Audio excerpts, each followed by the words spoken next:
Welcome to the Deep Dive. We're the show that really tries to give you that knowledge advantage. We cut through the noise, the endless white papers to bring you just the essential insights, the stuff you actually need to build what's next.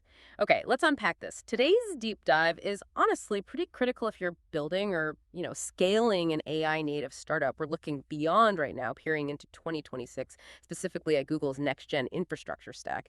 But hey, before we get into the silicon and the protocols, a quick word. This deep dive is brought to you by AI Opportune. Think of AI Opportune as your front row seat to the future of AI. Seriously, it's where those bold new ideas actually meet practical innovation. So whether you're a founder, a creative, maybe just really curious about building things, AI Opportune helps you turn emerging tech into real tools. They bring you strategies, insights, the stuff that actually moves the needle. If you want that weekly edge on AI, stay ahead of the curve. We really think you should subscribe to AI Opportune. Check them out. Okay, so our source material today, it zeroes in on one big question for builders, right? How do you actually leverage Google's newest AI infrastructure, this specialized stack they're developing for startup success, specifically looking ahead to 2026? Our mission here is to pull out and really explore the three sort of major tech shifts that promise enterprise-level AI power, but for small teams. Yeah, and what's really fascinating, I think, is the core idea coming out of these reports is that by 2026, your choice of AI infrastructure, it's not just going to support your product. It'll define how fast your startup moves, your competitive edge.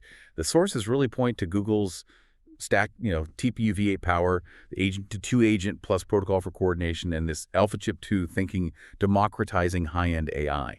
Stuff that honestly used to need huge money and massive engineering teams. Right. It's kind of the ultimate shortcut for lean teams. Let's start with the foundation, the compute. Part one. TPUv8, the speed-to-market engine. So TPUv8, Google's latest tensor processing unit. When they talk about higher throughput for AI workloads, well, that's not just fluff. For a founder, this means faster LLM fine-tuning, quicker training for custom vision models, deploying complex multimodal stuff much faster. It cuts down those bottlenecks. Exactly. And that claim, cutting training from weeks to hours, it's rooted in efficiency and how these chips are specifically built.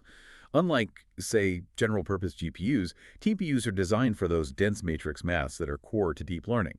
But it's not just the chip, right? You've got to talk software. Frameworks like JAX, TensorFlow, and PyTorch XLA. That's where the magic happens. Okay, hold on a sec there. PyTorch, people know. But XLA, for listeners maybe less familiar, what is XLA and how does it, supercharge a TPU? Good question.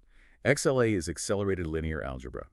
Think of it as a super smart compiler for machine learning. It take your high-level code, like in PyTorch or TensorFlow, and optimizes it, really specifically for the hardware underneath, in this case, the TPU. It's the translator, making sure your model uses every bit of that custom chip efficiently. That tight integration, that's where the speed and actually the better energy use come from. Okay, that integration sounds great for speed, but let's hit the elephant in the room, which the sources also bring up. Migration friction. Lots of startups are heavily invested in NVIDIA GPUs, right? So what's the hurdle, the trade-off? Is there a risk of vendor lock-in if you commit to TPU? That's a really crucial point, yeah.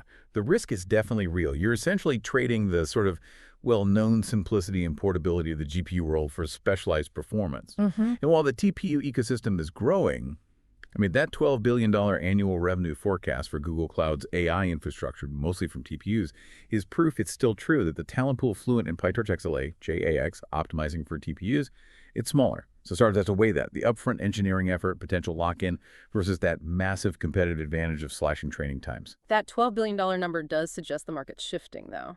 So, okay, for the listener thinking, all right, the speed is worth it, what's the playbook look like for 2026? First step, the sources say, is experiment. Google Colab, Vertex AI Workbench. They'll offer a limited free TPUv8 credits, so you can prototype, test things out, see if it works for you without a big upfront cost. Then you have to really optimize. You need to design your solution from the get-go to use those native frameworks we talked about, TensorFlow, JAX, PyTorch XLA. If you just run standard Python code without that XLA compilation, well, you're missing the whole point of the custom silicon. The goal is faster inference, efficient distributed training, straight out of the box. And crucially, the operational side. It sounds like it's catching up. Tackling that founder nightmare. The unexpected huge bill. Google Cloud's new AI budget guard uses predictive analytics to flag potential overspending before it happens. That sounds pretty essential, especially when models are training and scaling dynamically on specialized hardware. Yeah, that kind of automated cost management is key. The speed advantage really changes things, making it perfect for systems needing real-time decisions. like complex vision systems, LLM copilots that have to feel instant, recommendation engines, high-volume chatbots. Speed becomes a feature. Exactly. Speed is the feature there. Okay, so moving from hardware speed to how things work together. The second big shift we pulled out is about communication, collaboration between models. We're talking agent-to-agent plus A2A plus multi-agent collaboration. Right, so we're moving beyond just one AI agent doing its thing in isolation. A2A Plus is this upcoming protocol for secure, seamless communication between multiple AI agents, and critically, not just inside your own company, but potentially across organizations, across different cloud platforms, securely. The 2026 vision here is really collaborative AI. Decentralized almost.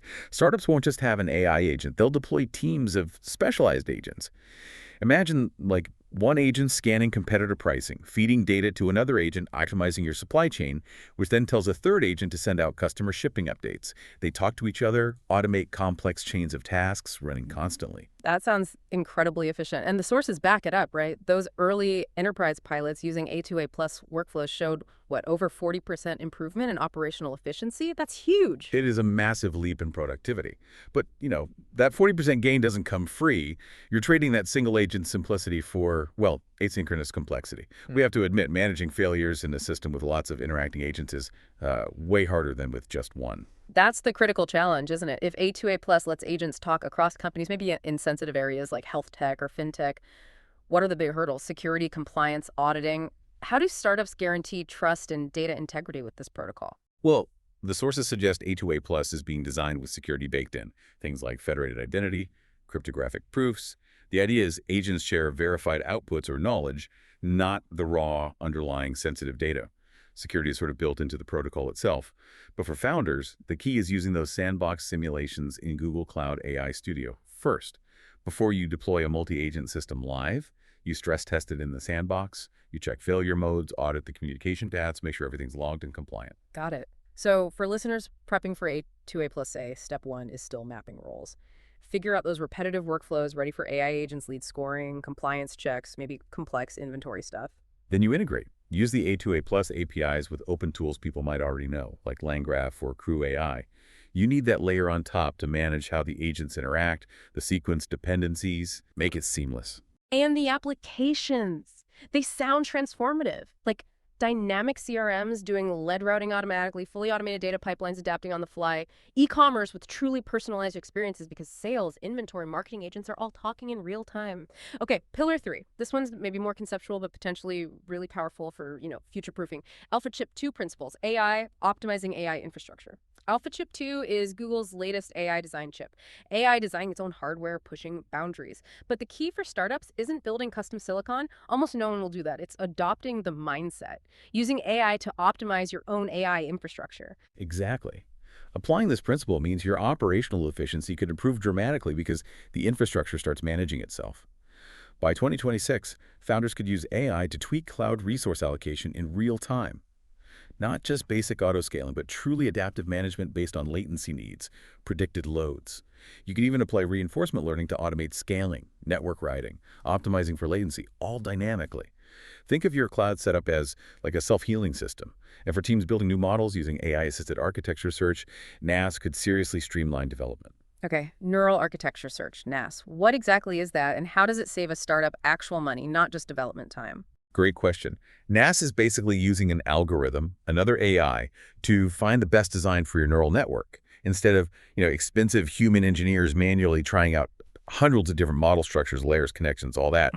NAS uses AI to search intelligently and quickly for the most efficient architecture for your specific data and goals.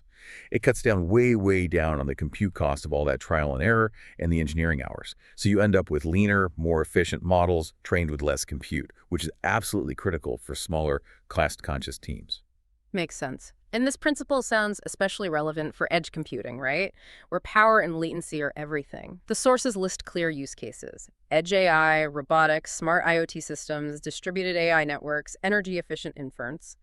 So what does this all mean? We've got the 3 pillars: TPUv8 speed, A2A plus collaboration, AlphaChip 2 optimization mindset. Yeah, the synthesis, the takeaway is this whole new ecosystem fundamentally lowers the barrier to entry for really high-performance AI. First, you get access to enterprise-grade AI power, but packaged for startups. Right. Second, you save big. You tap into this cutting-edge stuff without needing huge, expensive MLOps teams.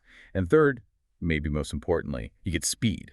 Technological velocity to outmaneuver bigger, slower competitors stuck on older infrastructure. Right, and that speed disrupts specific sectors. We're looking at SaaS with smarter UX, AI-driven features, health tech deploying diagnostic models way faster, fintech getting truly adaptive real-time fraud detection, e-commerce with smarter recommendations, automated service.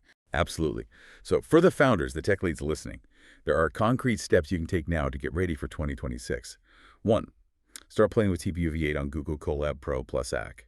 Get early access, get familiar with the optimization frameworks. Two, audit your business. Find, say, the top 5 repetitive, high-volume workflows that scream multi-agent automation using that A2A plus thinking. Third, embed that AI-first optimization mindset into your infrastructure design today. Don't just build for static scale. Plan for adaptive AI-managed compute. And lastly, keep a very close eye on Google I/O 2026. That's likely where the keys to this next generation really get handed out. You'll want those early adoption opportunities. That was a fantastic breakdown. So recapping, TPUv8 for speed, A2A plus for collaboration, and AlphaChip 2 principles for optimization. The bottom line really is, you won't need a billion-dollar R&D lab to compete right at the AI frontier in 2026. The tools are getting smarter, faster, and they seem specifically built for this next wave of lean, agile builders. Okay, final thought then. Considering that A2A plus proof point, a 40% potential gain in operational efficiency, here's something to chew on.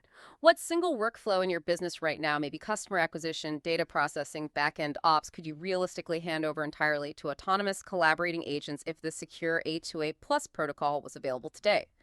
Something to mull over until our next deep dive. Stay bold, stay curious. And thanks for joining us for this deep dive into Google's future AI stack.